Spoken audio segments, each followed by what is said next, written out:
Good morning, everybody. Welcome back to my messy home. Today I'm going to talk about sourdough starter. It's like the best thing ever. I love it. I got said it before. This is my starter. I fed it last night. It's kind of liquidy. So it's just water and flour, and it's like yeast. So instead of using commercial made yeast, you create this and it's like a wild caught yeast. I actually have two of them right here from this old butter thing too, which this one's nice too. Only because I'm gonna make bread today, and I don't know what else I'm gonna make today. Maybe some waffles or something. You can make like anything out of it. You can do waffles, pancakes, crackers, buns, bread, bagels, pretzels. I think pretzels and bread are one of our main go-tos.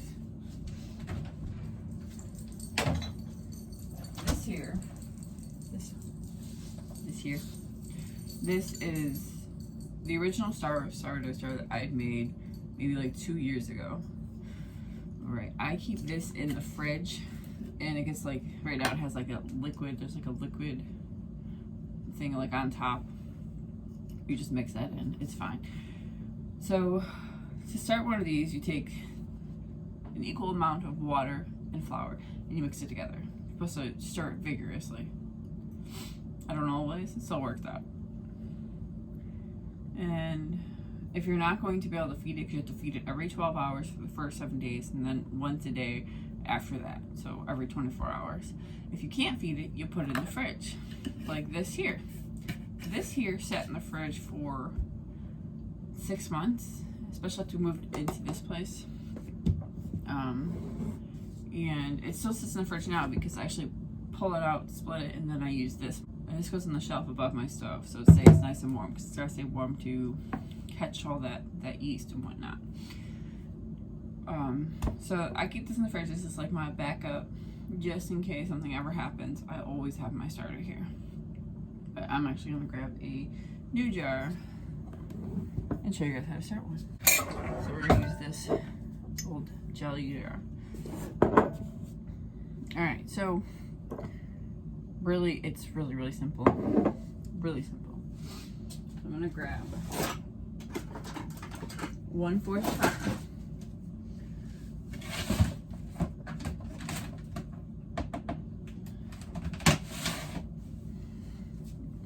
A cup of flour, and then I'm going to use this Brita water. I don't know how clean and stuff this is, but we're going to use this.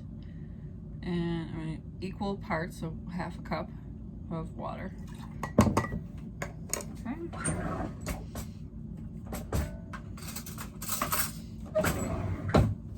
Stir it up. Just stir it up. So it's a little thick and goopy because, you know, water and flour makes paste. So just keep on stirring.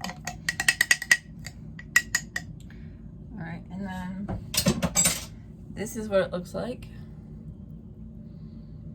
Nothing special, it's pretty normal. A little bit of bubbling, but that's from the stirring. Let me put the lid on it. Always put a lid on it. Like, we have flies in our house because we have so many house plants. And even the plants that we started, we gather flies. We don't want to get any bugs in there or anything. And we let this sit. Okay, and it is 5:30 in the morning right now. So we'll say 6 in the morning.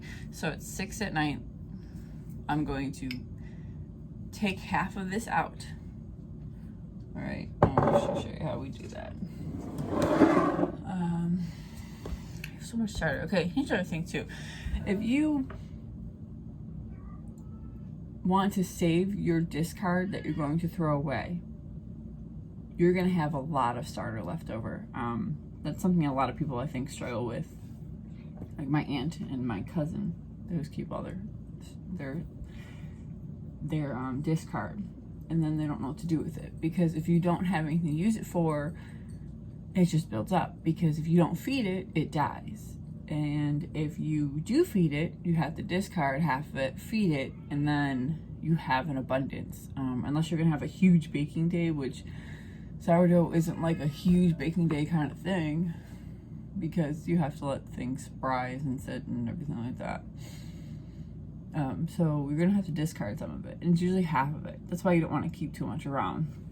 Like, I've got a lot, but I'm gonna use 1.5 cups for pretzels. I'm gonna use 2/3 of a cup for my bread.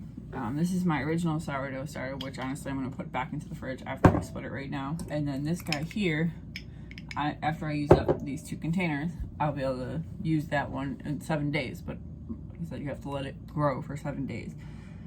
But I will use it because we use it. I actually like to make some crackers. Found some recipes on Pinterest I'm gonna try.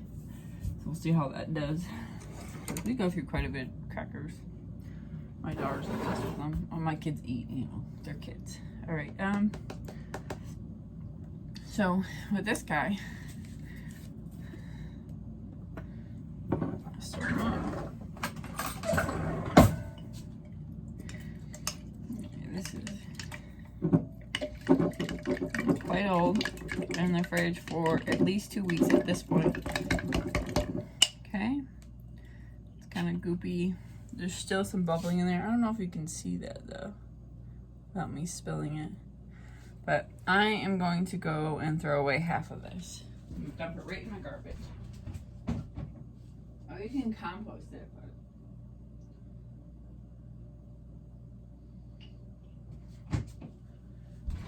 but my compost is outside my backyard and it's dark and yucky right now, and I'm not going out there. Alright, so this is all I have left in there. Okay, just a little bit, like probably 2 spoonfuls. So when you feed your starter, you don't want to give it too much because you don't want to overwhelm it. So we're going to have to give it about the same amount that's in here. So maybe a tablespoon. So I'm going to grab my tablespoon. I'm going to do a tablespoon of flour, and I'm going to do a tablespoon of water. And if you pull it out of the fridge, you have to feed it right away. Can't just let it sit. And before you put it back in the fridge, you should feed it. I'm gonna let this one sit out actually for a little bit. Half and half. Remember, we got rid of half of it. You don't have to get rid of half it. Like if you have 3/4 a cup and you need half a cup of starter, and so you have to use most of it, then take all that away. Don't worry about having half. Like, oh, it has only half. No, then you have half a cup when you went back again.